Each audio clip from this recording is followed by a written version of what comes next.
Well, it's ludicrous to say we're not going to do it because it's too hard to enforce. That's ridiculous. People have gotten so used to handouts that they've forgotten how to earn things. And if you want things, you should go out and earn them. Look at our food stamp system here in the States. People have been fighting this because they stopped allowing food stamps to be used for candy and soda pop. And it's an adjustment. It doesn't mean it's a bad thing. It's just something to get adjusted to. And I think that this is a great program, and it's just going to take some adjustment. For decades, women have been trying to compete fairly in professional sports. Billie Jean King, Martina Navratilova, and in fairness to the women pioneers in athletics, it's time to define it clearly. And maybe they have to start a trans league. Maybe there's a third league. Is the difficulty here, Nelson, that you just opened your gambit there by saying Caitlyn Jenner, she is the smartest woman on this? She identifies as a woman, so I respect her right to identify as a woman. She's not trying to play on the team.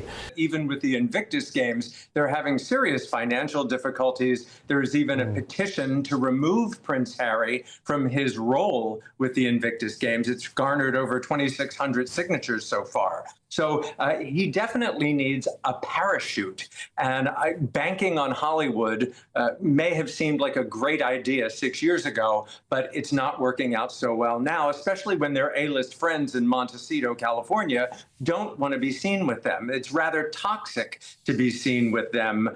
It is obvious that it was the greatest softball display of favoritism in broadcast history almost. And she needed to sort of try and explain that. And I don't think it's worked. I think it makes her look even more nepotistic, if you will, and that she was trying to softball in a positive way that would benefit Meghan and screw the royals. And we've seen the repeated assassination attempts on our president. We've seen lots of political violence. And hey, I'm a New Yorker. I've got to go out of the building and walk down the street on the sidewalk. And if you can just walk down your own street or out of your hotel and risk being shot by someone you don't know, who you don't see, that says a lot about the state of the world. Madison Square Garden is the same venue where President Trump attended one of the New York Knicks playoff games just a couple of weeks ago. And he was roundly criticized for disrupting the city, for distracting the city, for costing the taxpayers because of the added security that would be required. Meanwhile, all of Midtown Manhattan is now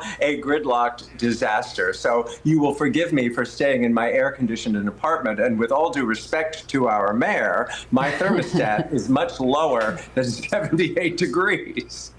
But he is the king of threats. I mean, the whiplash is real. Tariffs. Oh, I'm going to make the Gulf of Mexico the Gulf of America. I'm going to annex Canada as the next state. You know, every day there's another threat. So not that we shouldn't take it seriously, but I think a lot of it is bluster. Nelson Aspen, what are your views? As the old guy over here, my social media is rather good, you young whippersnapper. But no, I will say, we can't go too far when it comes to protecting children. My problem with all of this, and it's not a question of free speech, is the anonymity that goes along with the perils of social media.